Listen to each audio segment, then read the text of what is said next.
It's your Locked On Flyers podcast for Monday, July 18th, your daily dose of Flyers news, analysis, and high quality content that cannot believe we actually have a Morgan Frost contract.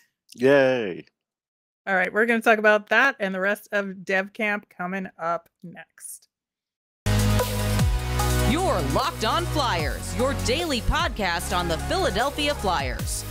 Part of the Locked On Podcast Network, your team every day.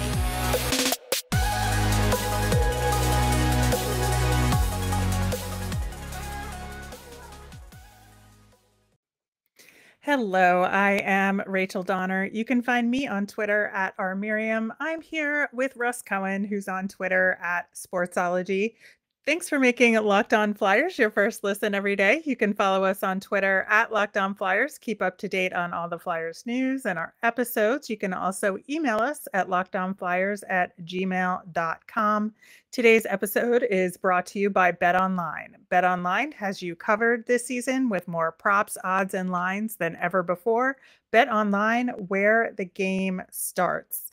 We are going to talk about the Morgan Frost contract and expectations for him this season. We're going to wrap up Dev Camp with talk about the 3-on-3 tournament. And we will also name our Nemesis of the week. Locked On Flyers is free and available on Apple Podcasts, Spotify, Odyssey, wherever you are listening. So hit that subscribe button. You'll get all of our episodes here on the Locked On Podcast Network. Before we dive into the Morgan Frost contract, just a couple of notes. One, like we said on Friday, we're in our off-season mode, so we'll have episodes Monday, Wednesday, and Friday this week. Lots of good stuff to get to. We are also going to talk about the Hockey Canada lawsuit toward the end of the episode. We're going to do that after our Nemesis of the week, and that involves sexual assault. So if that's something that you want to skip, that's why we're putting it at the end of the episode, so that you can avoid it if that's something that is important to you. All right, Russ. So Morgan Frost, 1 year, one-way deal, $800,000. That is a value deal, if ever there was one. Or a bad deal. It could be a bad deal because if he goes out there and has like a 40-point season, good luck on that next contract. Now you're going to have to negotiate and pay a higher AAV next year than you would have this year instead of paying, maybe Nick Delorier. So that's where something like that could come in and bite you. It absolutely could. It's definitely a prove it kind of contract where Morgan Frost has every incentive to succeed this upcoming season and really make the Flyers pay, like you just said. And it brings up a really good question because Morgan Frost has been such a question mark for the last couple of years. Is he going to make it? Is he not? Are they going to use him right? Like, what is actually going on with Morgan Frost? And now, again, because it's a one-way deal, he's going to stick at the NHL level no matter what. And so what does success look for him this season? What does he have to achieve in order to say, yeah, I did it. I'm here. Yeah, I think hold down a 3C spot. When, he was like 49% faceoffs last year. Similar is good, 48.4. So if he goes 49, that's great. There's very few 56, 57 guys in the league like a Giroux, So right. if he holds that, that's fine. Get 35 points, get 30 points. Something in that range is good. Yeah, he had 5 goals and 11 assists in 55 games this past season. Mm-hmm. So I think you're spot on there in terms of the points. I want like 10 goals, 20 assists. Yeah. Is kind of what I'm looking at stat-wise for him. Don't give him just, big muscle men on the line with him. If it's going to be like Delorier and let's just say Zach McEwen, even though it never would be, he's not getting those points. So, you got to at least put another skill guy with him on that line too. You got to give him a chance. Exactly. I think that's the most important thing, is that he needs to be put in a position to succeed. And so that means getting more than the just shy of 14 minutes average time on ice per game than he got last season. That's got to certainly go up. His zone starts were 60-40 offensive zone last year, and I think that's about right. Yeah, So that's good for him. if it's similar, I think that does put him in a good position. And then, he's taking those faceoffs like you were talking about in the offensive zone more often. But if he does have somebody to get it to, I think they can do something with the puck. That's more important because then he can put himself in a position to take another pass and take a shot on net. And last season, just shy of 56% of his shot attempts went through to the net. He could improve that, but I don't think that's a bad starting off point for him. No, it's not. I mean, I look at a lot of those shooting percentages, and that's not a bad percentage getting through. So if there is somebody around to knock the puck in, he will get some of those points. His play away from the puck, I thought, was pretty good last year. It'll probably get better under Torts. That's fine. I look at this deal, and he's been training hard. I was happy, for him and his family, since I know a little bit about him. And again, this is one of those situations where you need this guy to succeed. If he doesn't, then you're even in more trouble next year because then you even need more help from the outside. Yeah, I think that's definitely the case. And as camp starts up, as we get towards the season, we're going to start seeing some line combinations come into play in practice and in Oh the yeah, preseason games. And it's going to give us a big clue as to whether or not Frost is going to be in that position to succeed. right, right. I mean, again, it really is up to the coach. We could talk about it all day, and if the coach doesn't like him, it may not happen.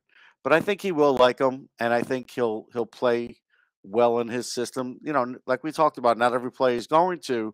So I don't know. Will he have James Van Riemsdyk on his line because he's been banished? I don't know. He might. That's the whole thing is I can't tell you for sure who his line mates are going to be, but hopefully they don't get changed around all year. I'd like to see him get pretty standard line mates, but that's probably a big ask. Yeah, I think with this team it is a big ask, but some consistency I think will do him good. And I'm looking for that as well from the coaching staff. Development camp had its 3-on-3 tournament to end the camp. You were there, Russ. hmm Who stood out to you the most? Uh, I would say if it's the most out of anybody, I'll still say Cutter Gauthier because again, for me, it wasn't about who wins the tournament or who scores the most goals. To me, it's looking on the ice, seeing how they're doing skating, seeing how they're working with their teammates. I mean, Gauthier had some shots. He had one shot that I'd never seen anybody pull off, which was like a no look backhand. Uh, just was unbelievable. It was on net, didn't go in, but it was just incredible that he got it off. His skating looked good. All of that looks good. So I didn't, even when I wrote something on sportsology.com, I didn't write a tremendous amount about Gauthier because it's kind of like you should, expect that out of him. I thought Devin Kaplan was right up there. I did. Mhm. I thought, he had a couple of little battles with Zayd Wisdom, which was good, and he was sort of winning those. He's a big guy, and so for Wisdom, again, he can't really be physical in these games, so you have to just take it for what it's worth. But the Right. fact, but the fact is that Kaplan was able to sort of take advantage of that a little bit, and so that was good for him. His passing was great. He was one of the best passers in camp, and I know you generally don't think that way for a power forward, but he really is. His passing is really adept. So that stood out. Ronnie Attard stood out too, but he only stood out because he's an offensive defenseman. If they try and change him into a defensive defenseman, I don't know if he'll stand out. What you can't tell in camp is the one thing that I still looked at and wondered at last year, and that was, can he keep up the pace of an 82 game season? I don't know. I still don't know the answer. I'm not going to get that answer in camp. We saw some nice little flashes last year at the end of the season, but he hasn't played this many games. This pace is a Right. little bit beyond what his skating is. His skating continues to get better, but I don't want to throw him in the deep end of the pool right away. I'd rather him start off in the AHL, but I can't tell you that that's definitively going to happen. And he's dead set on making the team, which doesn't really mean anything in the Torts world. But it's good to just see that, he is progressing, and he was a good overage selection because, that's the thing. He admitted he wasn't ready for the first couple of years. So the fact that he wasn't drafted, he understands. Some guys, it really does help. Again, a lot of times with defensemen, it takes until they're 25, and he's 23 now. So that's not a made up thing that, people like me just make up. A lot of times it's real. Well, I want to talk more about the defense and how you evaluate in a 3-on-3 tournament. But first, we are going to talk about our friends at BetOnline. BetOnline.net is your number one source for all your betting needs and sports info. Find all the latest sports developments, league review, and news, including Major League Baseball, and all the info leading up to next year's NFL, NBA, and NHL seasons. BetOnline is your continued source for all your sports wagering information, from live betting to playoffs, esports, and more. And BetOnline.net remains the best spot for all your sports scores, podcasts, and news this season. BetOnline is the fastest and easiest way to check in on all your favorite sports and events, including MMA, tennis, boxing, and golf. Head to the website today or use your mobile device to learn more about the trends in action. BetOnline, where the game starts. Which NFL stars moved the betting line the most? Starting July 18th, Locked On gives you the 50 most valuable players in the NFL from the odds makers at BetOnline. That's available today on Locked On NFL, wherever you get your podcasts, and over on YouTube. So, continuing our conversation about the rest of development camp, I do want to talk a little bit more about evaluating defense in a 3-on-3 tournament, because I think that it really shows, where guys can work in tight spaces and puck battles in the corners. It doesn't obviously show like open ice skills and, outlet passes and breakouts and stuff like that. So what do you take away from a 3-on-3 tournament for the defenseman? Yeah, more of possession, stick to puck, and good body positioning. That's all you can do. It's so fast out there. Mhm. So, if a defenseman's able to hold on to the puck and skate with it a little bit and eventually make some passes, he's doing well, because it's so hard to have puck possession in a 3-on-3. I felt guys like Adder did well with that. Wiley did well with that. Wiley was able to really make some great passes. I think, like working off of last season, I feel like he's making really good strides. Again, needs another full AHL season. Don't put him up in the NHL. But Right. he looks more like an NHL prospect than ever before.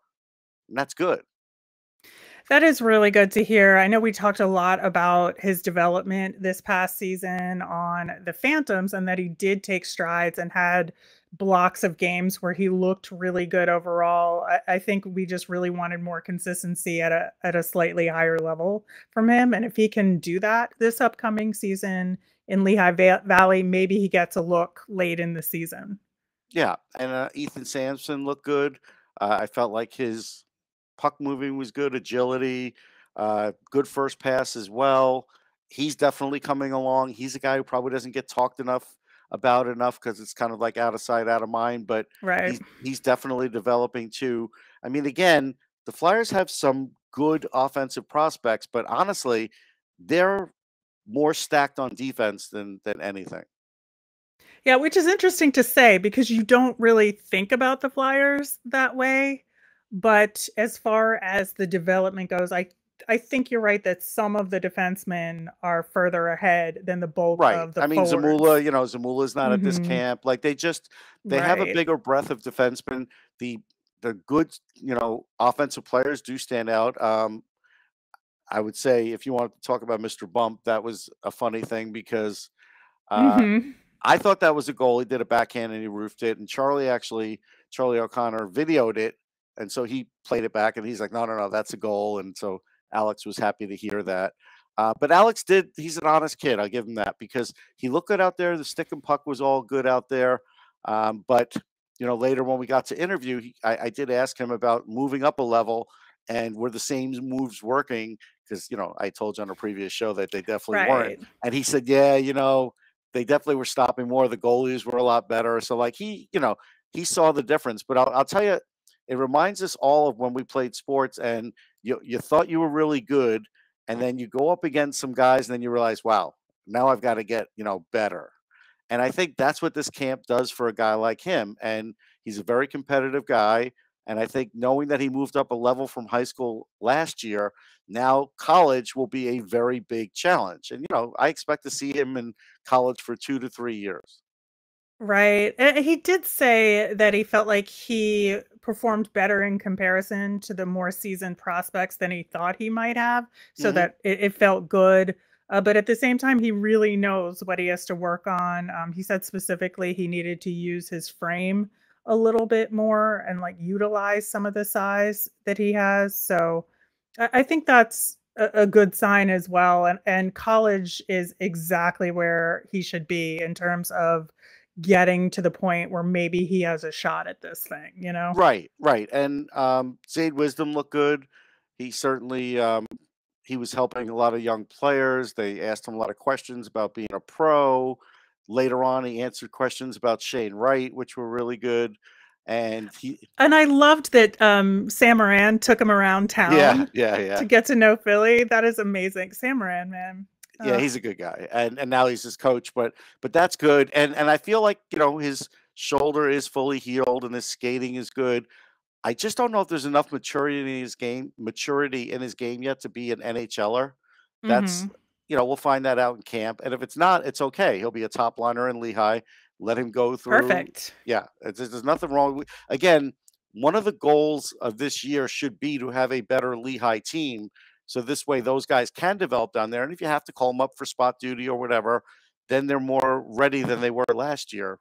Last year was kind of a horror show. So this year, I feel like at least at the start of the year, things are aligned better that way. But again, I don't know what the direction is going to be of coaching and a lot of other things, but the players, it's not their fault. No, and at least it's year 2, right, of something Yeah. new in Lehigh Valley. They're not starting from scratch entirely. There'll be a bunch of returning players there, plus some of the guys like Zayd Wisdom, like potentially Tyson Forster, who had that limited pro experience the year before. So I do think the environment at Lehigh Valley should, in theory, be better this year. Yeah. Knock on wood here, but I do think that experience will be good for everybody from this camp who makes that team and has an opportunity to really build their game. Yeah. And Forster, I think his skating still needs a little work. He's got a little time here. I don't foresee him making the club. I don't think he should, but could you call him up after like 30 games if he's like, got 10 goals or something down there? Sure. I mean, that's the beauty of all this is you don't have to have them start the season. You could have them just rip it up down there and prove that they're better than being at that level. So that's part of what I think gets lost when everybody gets excited when they see somebody. Once again, Elliot Denoye was the best skater there, but now I think the compression's starting to happen for him where it's like, all right, there's a few other players in this camp that weren't there last year. And so, Hmm. he's maybe the third or fourth, fifth best offensive player there.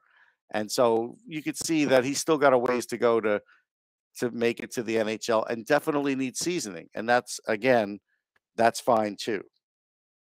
Yeah, and I think he'll do great in Lehigh Valley this Yes. upcoming season. I think he'll learn to adjust his game to where it needs to be before he gets a shot at the Flyers, which is, again, exactly where he should be. So I've got no issue with that. We did learn that John Tortorella showed up on Wednesday and talked to everybody. We learned In that secrecy, I guess. Yeah, we learned about that from Ronnie Attard in his media availability. And a bunch of the guys, him and Zayd Wisdom in particular, talked about preparing for a John Tortorella camp for rookie camp and training camp this fall. And you could tell that they were intimidated by it, but also pretty excited about it too. Yeah, they're excited for the challenge. I'm sure after a day or two, it becomes very evident what you're up against. But I do like the fact that they were ready for the challenge. And the only reason I say in secrecy with John being there is because, like, really, we heard nothing about it. And it's just like you wish there was a little bit of coverage here that, kind of helps us. It feels like, we in the media have to kind of like dig for everything now, which is fine. I mean, eventually we get to the bottom of things and find out for everybody else. But, I think it should be a little more forthcoming. I mean, as much as I, would want to push John Tortorella, I'm just saying if the Flyers would have taken some pictures, put them up on social media, showing him with the next generation, wouldn't have hurt. I would have loved that because I think especially with everything over the last week or so, some news like that and some posts like that would have gone a long way. I think to pull people's focus from the free agency, Yeah. that's for sure. But, Well, what do I know? Well, we are going to have our nemesis of the week coming up next, and methinks, at least on my end, it's a little bit related to what we just spoke about.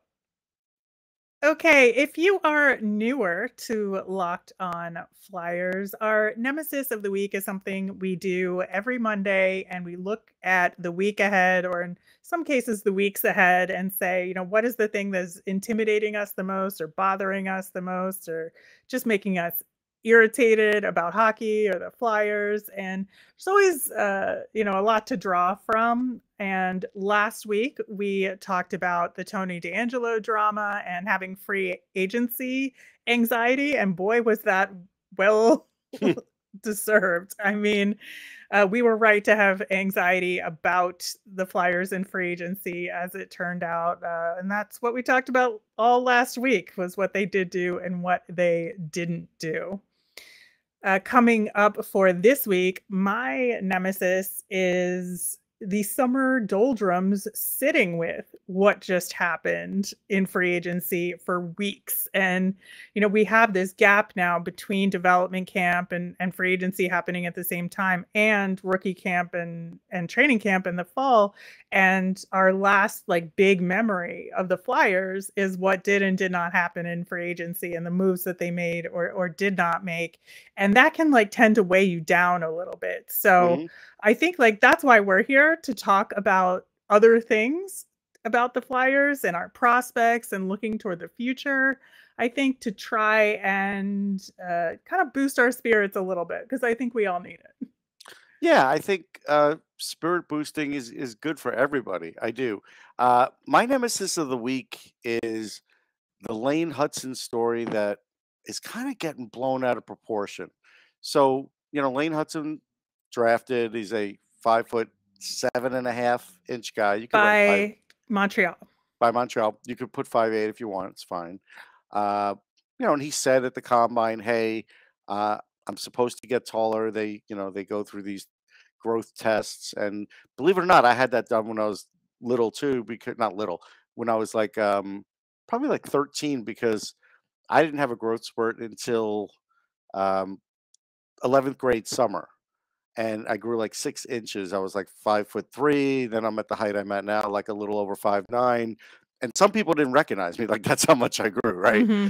And so he could grow to 5'11". It's possible, but just the amount of talk about it on Twitter, and a doctor showing pages and not pages, but just x-rays and theory and everything, and just over what may not even happen. It's just can we just let this kid's career play out a little bit? I mean, he's a really good hockey player. How about we just look out for that and not worry about the other part? That's my nemesis. Amen. Yeah, I think, again, with the summer doldrums, people have too much time on their hands to get into this sort of thing. And so we want to talk about as many positive things we can. That tweet was a thesis from that one guy. We will put a link to that thread in the show notes, just so you can see what Russ is talking about. Yeah, it was full on charts and trends, absolute madness. Growth plates and whatever. Just stop. Okay, like I said at the top of the show, we are going to talk about the Hockey Canada lawsuit coming up next. So if this is an issue for you, feel free to bounce from the rest of the episode. We do not blame you one bit. Yeah, we don't want to trigger anybody. Exactly. So in April, there was a lawsuit filed against Hockey Canada by a woman. It was also filed against the CHL, related to 8 unnamed hockey players, including some from the 2018 Team Canada from World Juniors squad, for a sexual assault incident. And it should be noted that Carter Hart was on that team, and that's why it's relevant to the Flyers. At the time, Hockey Canada didn't make it required for players to be interviewed in the investigation, and Hockey Canada just kind of settled the lawsuit and they closed the investigation. They didn't put out any report about it, and people were, I think, rightfully upset about it because Hockey Canada gets funding from the Canadian government. People were really upset. Sponsors started pulling their support. And so last week, Hockey Canada announced a new investigation by a third party. And this time, everybody is required to participate or they're going to be banned from Hockey Canada activities. Yeah, so I get it from the player perspective. Like, fine, you have to get involved, say your piece, whatever. From the coaching perspective, you wish it would have been more voluntary, or even more than coaches, but like, management oversight. You wish it would have been a little bit more publicized, a little bit more transparency. I mean, I was at that tournament. I covered that up in Buffalo. You're always like aghast when you find out about these things. And really, I would like to hope there would be great change from this. I can't tell you that I believe there will be, but at least there's a step in the right direction. But, from Tom Rennie down, everybody's got to, stop covering for each other. And, if there were problems here, you're going to have to be honest with them and you're going to have to cure them instead of just, kind of saying, well, we investigated and these are our findings and move on. And Hockey Canada is absolutely in damage control mode right now with all of this because of the loss of the sponsorship dollars, let's be honest. And so in addition to this additional look into the incident, they're going to require additional consent and sexual violence training for all of their coaches and players and staff and all of that, and try and look into their process to see what they can do better. But I think the trust level with Hockey Canada is pretty low right now. Yeah, I mean, you could just go back to some other World Juniors where, like, remember the year the Russians won and they were, the kids were kind of like drunk on the plane. The plane had to pull over, and and everybody sort of looked at them like, "Oh, look at Russia." Well, now, we're looking at Canada. So that's where, you have to try and run a clean program. And when things go on, you have to identify them and fix them right away. This wasn't fixed right away.